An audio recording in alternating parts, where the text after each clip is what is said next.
Хайде да влизаме, ако искаш да ти покажа какви идеи имам. Довери ни се Симона Загорова да изготвим нейния интериорен проект. Сега сме при нея за вземане на размери. Ще направим една поредица от до. От вземане на размери, проектиране на мебели, след това производство, доставка и монтаж. Тя е горе и ни чака. Здрави ме, Тоди! Добре дошъл в нашия дом, заповядай! Здрасти, здрасти! Дойдохме да вземем точни, прецизни размери да направим твой интериорен проект. Yes, най-накрая това време дойде.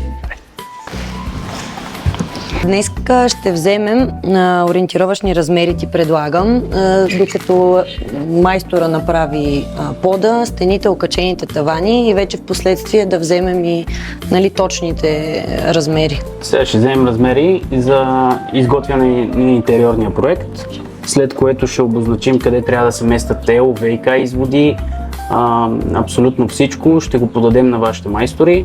И от тук насетне вече те ще работят по този проект.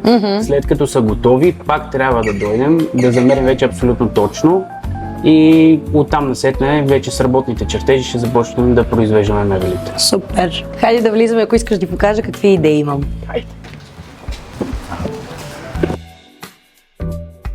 Размера може да бъде в ширина на острова от 1,20 м до 4,10 м. Това са размерите на плочите. Тоест тук така или иначе по-широк остров от 1,20 м няма как да има спрямо пространството. Аз ще ти покажа и масата, всъщност трапезарната, защото тя много си прилича като десен с... От него може да направим като вариант. Виждам, че нямаш подпрозоръчни первази. Да. За подпрозоръчните варианта или технически камък, или може от същия цвят от слимлайна на всички подпрозоръчни да отрежем и да сложим. Супер.